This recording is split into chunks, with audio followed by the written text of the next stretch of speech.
The Saggy Baggy Elephant. A happy little elephant was dancing through the jungle. He thought he was dancing beautifully. 1, 2, 3, kick. But whenever he went 1, 2, 3, his big feet pounded so that they shook the whole jungle. And whenever he went kick, he kicked over a tree or a bush. The little elephant danced along, leaving wreckage behind him until one day he met a parrot. "Why are you shaking the jungle all to pieces?" cried the parrot, who had never before seen an elephant. "What kind of animal are you anyway?"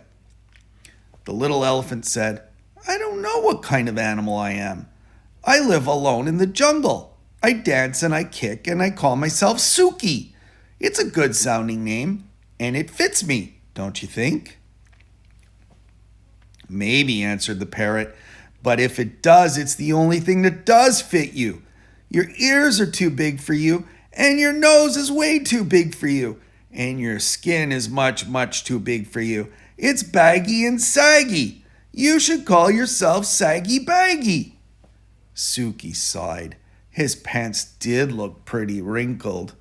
"I'd be glad to improve myself," he said, "but I don't know how to go about it. What shall I do?" "I can't tell you. I never saw anything like you in all my life," replied the parrot. The little elephant tried to smooth out his skin. He rubbed it with his trunk, but that did no good. He pulled up his pants legs, but they fell right back into dozens of wrinkles. It was very disappointing, and the parrot's saucy laugh didn't help a bit. Just then a tiger came walking along. He was a beautiful, sleek tiger. His skin fit him like a glove. Suki rushed up to him and said, "Tiger, please tell me why your skin fits so well. The parrot says mine is all baggy and saggy, and I do want to make it fit me like yours fits you." The tiger didn't care a fig about Suki's troubles, but he did feel flattered and important, and he did feel just a little bit hungry. "My skin always did fit," said the tiger. "Maybe it's because I take a lot of exercise. But," added the tiger, "if you don't care for exercise, I shall be delighted to nibble a few of those extra pounds of skin off for you." "Oh, no thank you," cried Suki. "I love exercise, just watch me." Suki ran until he was well beyond reach. Then he did somersaults and rolled on his back. He walked on his hind legs and he walked on his front legs. When Suki wandered down to the river to get a big drink of water, he met the parrot. The parrot laughed harder than ever. "I tried exercising," sighed the little elephant. "Now I don't know what to do." "Soak in the water the way the crocodiles do," laughed the parrot. "Maybe your skin will shrink." So Suki tramped straight into the water. But before he had soaked nearly long enough to shrink his skin, a great big crocodile came swimming up, snapping his fierce jaws and looking greedily at Suki's tender ears. The little elephant clambered up the bank and ran away, feeling very discouraged. "I'd better hide in a dark place where my bags and my sags and my creases and my wrinkles won't show," he said.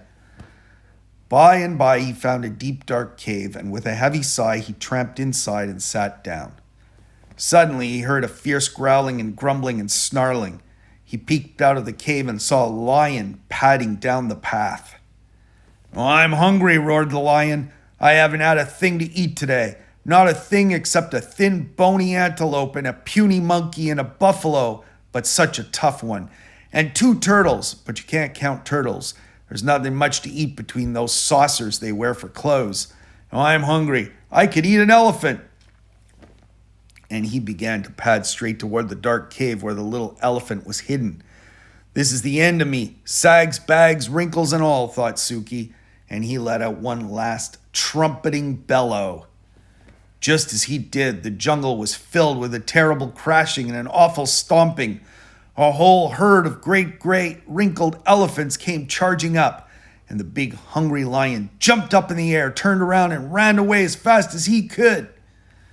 Suki peeped out of the cave, and all the big elephants smiled at him. Suki thought they were the most beautiful creatures he had ever seen. "I wish I'd looked just like you," he said. "You do," grinned the big elephants. "You're a perfectly dandy little elephant."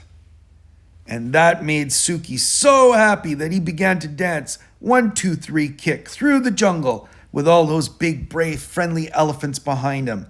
The saucy parrot watched them dance, but this time he didn't laugh, not even to himself. Hope you enjoyed. The end.